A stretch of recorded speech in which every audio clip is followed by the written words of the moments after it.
नेपालदेया मौलिक सम्बत नेपाल सम्बत्या नु दक्षिण सव पिनि द सुरुजुगु लस्ता सोनिग लगायत नेवात चुना चंगु डेन्यंकया शहर बजारे तजिकन हुँदया त लस्कु स्यागु याना चंगुदु नुदया लसता थिथि थासे सांस्कृतिक र्याली लिसे थिथि कठया ज्याजो जुगुदु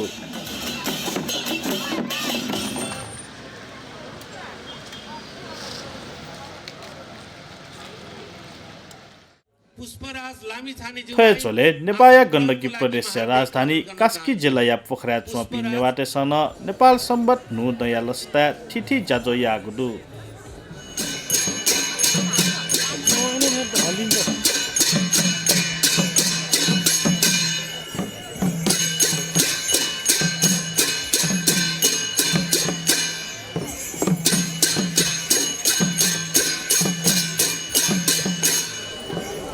खुसी हापा खुसी पोखराया नारायण धान्या वीरेन्द्र स्मृति पार्क गोसाले नेपाल सम्बत्या प्रवर्तक संगठन शाखया नुगु छाता डेका छाताया उलेज्या यागु ख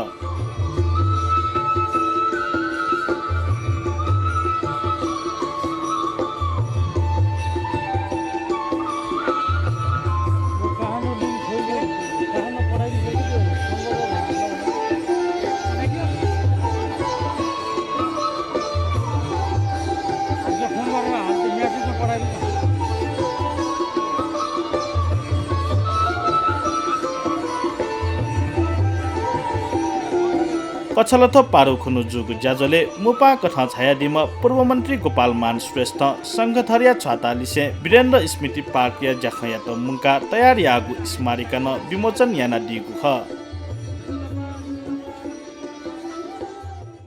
शंखदर शाखाको प्रतिमा अनावरण गर्ने अवसर प्रदान गर्नुभयो। यसलाई मैले निकै अर्थपूर्ण तहबाट मनन गरेको छु। शंखदर शाखाको शालिग हालसम्म काठमाडौँ उपत्यकाको ठिमीमा शंकरदेव चोकमा थियो भने चरीकोटको डोल्खामा पनि स्थापना भएको छ र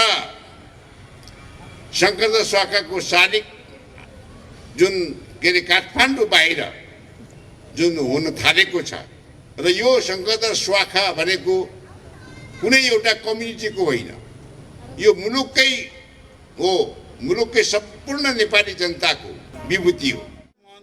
वसन्तलाल कायस्थया सभा नायसी जुगु ज्याजोले पाकथ कास्की नेवा खलया नाय अशोक पालिके लगायत व्यक्तित्व तयगु पोटी दुगु ख ईस्वी सम्वत 879 मा ठकुरी राजा राघव देवको शासनकालमा काठमाडौँका व्यापारी शंखदर शाखाले सम्पूर्ण देशवासीलाई सबै ऋणबाट मुक्त गराएको दिनको सम्झनामा मान्नु पर्दछ। ऋण मुक्त भएको दिनको सम्झना स्वरूप नै राजा राघव देवले कुनै राजा लोकप्रिय व्यक्ति वा धर्मको नाममा नराखिकन विशुद्ध नेपाल राज्यको नाममा नेपाल सम्वत नामकरण गरिएको हो। नेपालको मौलिक सम्वत नेपाल सम्वत 1142 पसलाथो पारु महपूजा तिहार छठको अवसरमा यहाँहरू सबैलाई सुस्वास्थ्य दीर्घायु सुख शान्ति र समृद्धिको हार्दिक मङ्गलमय शुभकामना व्यक्त गर्दछु। यो क्षेत्र पोखराको शैक्षिक विकासको लागि उद्गम स्थल हो। यहाँ चाहिँ शंखदर शाखाको शालिग स्थापना भयो, राम्रो काम भइरहेको छ। यहाँको आम्दानीहरूलाई समेटेर कसरी राम्रो गर्ने भन्ने कुरोमा सोच्नुपर्ने आवश्यकता छ। विशेष पहल कदमी म 3 नम्बरका अध्यक्षज्यूलाई लिइदिनु हुन अनुरोध गर्न चाहन्छु। यो 7वटा समिति होइन, एउटा मूल समिति गठन गर्ने, त्यसबाट यो क्षेत्र नारायणथान धार्मिक क्षेत्र विकास निर्माणको लागि के गर्न सकिन्छ धार्मिक रूपमा या पर्यटकीय रूपमा, किनभने पोखराको मुटुमा यो रहेको अवस्था छ। त्यसले गर्दाखेरि त्यसतर्फ अलिकति ध्यान पुगोस् र माननीय मन्त्रीज्यू हाम्रो बिन्नुजीलाई आदरणीय गोपालमान दाइले पनि म यसतर्फ अनुरोध गर्न चाहन्छु। लिपाङ्गु इले नेपाल सम्बत हुँदया लसता डेया प्रमुख सहर नाप्नाप देश पिने अमेरिका जापान क्यानाडा अस्ट्रेलिया लगायत चुना चोपी नेवाटेसन नुद लिसेम हपुचा तजिक न्याका वया चुमुदु